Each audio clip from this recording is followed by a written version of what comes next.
નમસ્કાર મિત્રો, બીઆર વરા ચેનલમાં તમારું બધાનું સ્વાગત છે કે જ્યાં તમને મળે છે સ્પર્ધાત્મક પરીક્ષાને લગતા અગત્યના વિડીયો, અગત્યની માહિતી અને તમામ સરકારી ભરતીના ન્યૂઝ. તો મિત્રો, આજના વિડીયોની અંદર છે એક ટાટ એક્ઝામને રિલેટેડ, પછી એ સેકન્ડરી માટે હોય કે હાયર સેકન્ડરી માટે હોય, બંને માટેના છે એ જરૂરી સમાચાર છે આ વિડીયોની અંદર આપવાનો છું. બે ખૂબ જ અગત્યના ફેરફાર પણ કરવામાં આવે છે ટાટ પરીક્ષા પદ્ધતિની અંદર. ટાટની માર્કશીટની માર્ક્સની પદ્ધતિની અંદર પણ ફેરફાર જાહેર કરવામાં આવેલો છે, જેની શરૂઆતમાં જો વાત કરવામાં આવે તો મિત્રો, અગાઉના સમયમાં આપણે ખ્યાલ છે મુજબ છે એ તારીખ 13/1/2026 આ દિવસે છે એક જે પરીક્ષાની અંદર જે આપણું પ્રશ્નપત્ર આવે છે એમાં પ્રશ્નપત્ર 1 ની અંદર છે એ ફેરફાર કરવામાં આવેલો હતો, જેમાં કુલ ગુણ છે 100 છે. જે અગાઉનું પદ્ધતિ હતી એમાં થોડો ઘણો ફેરફાર કરીને સ્ક્રીનમાં તમે જોતા હશો તો આ પ્રમાણના છે એ નવા પ્રશ્નો થોડાક એડ કરેલ છે. જે કંઈ પણ થોડો ઘણો ફેરફાર છે તમે ત્યાં સ્ક્રીન ઉપર જોઈ લેજો. તો આ પ્રમાણે છે એ પ્રશ્નપત્ર 1 ની અંદર જે કુલ ગુણ 100 રહેલા હોય છે એમાં છે એ ફેરફાર કરવામાં આવેલો છે. અને ત્યારબાદ સૌથી અગત્યનો ફેરફાર જો જોવા જઈએ તો એ માર્ક્સ બાબતનો ફેરફાર છે, એટલે કે પાસિંગ માર્ક્સનો રેશિયો જે હતો એમાં ફેરફાર કરવામાં આવેલો છે.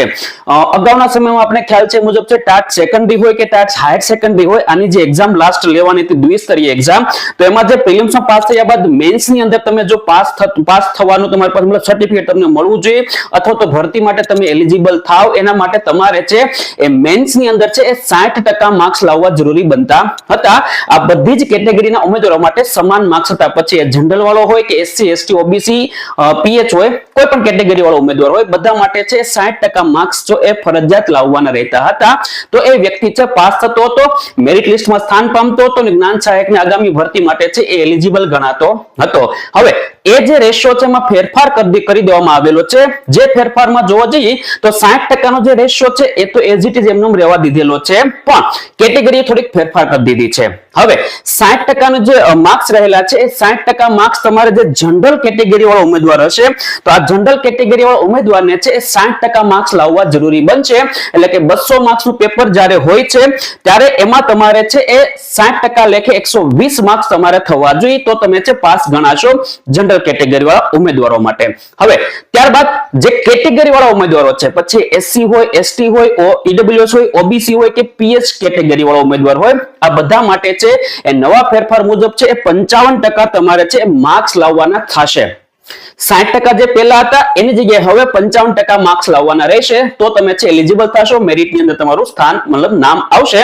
અને આગામી સમયમાં છે એ જે કઈ પણ ભરતી પ્રક્રિયા હોય છે, પછી જ્ઞાન સહાયકની હોય છે કે રેગ્યુલર ભરતી હોય છે, એમાં તમે છે એલિજિબલ થશો અને ફોર્મ ભરી શકશો. 55% મુજબ છે તમારે મિનિમમ 110 માર્ક્સ લાવવા પડશે. જો તમે કેટેગરી ધરાવતા ઉમેદવાર હો તો તમારે 110, અને જનરલ કેટેગરી અંદર આવતા ઉમેદવારો હોય તો એમના માટે છે 120 માર્ક્સ છે એ પાસિંગ માર્ક્સનો રેશિયો જાહેર કરી દેવામાં આવેલો છે. ઓફિશિયલ પરિપત્ર પણ જાહેર થઈ ગયો છે, થોડાક દિવસ પહેલા છે એ પરિપત્ર જાહેર થયો હતો, પણ આ વિડીયોની અંદર છે બંને બાબતની ચર્ચા કરી દીધેલી છે. તો બસ મિત્રો, આજ વખતે આપણે આજના વિડીયોની અંદર આશા રાખું છું કે વિડીયો સારો લાગ્યો છે તો વિડીયોને લાઈક કરી દેજો, બીજા મિત્રો સુધી માહિતી પહોંચવા માટે વિડીયોને શેર જરૂર કરી દેજો, અને આવી જ માહિતી માટે, આવા જ કન્ટેન્ટ માટે મારી ચેનલ સબસ્ક્રાઇબ કરવાનું ભૂલતા નહીં. નીચે મિત્રો તમને ટેલિગ્રામ ચેનલની લિંક બતાવશે, ટેલિગ્રામમાં જોડાઈ દેજો. ભરતી રિલેટેડ નાની મોટી અપડેટ જે હોય છે એ ત્યાં આપવાની કોશિશ કરતા હોય છે એટલા માટે. તો બસ મિત્રો, ત્યાં સુધી આવજો. ધન્યવાદ.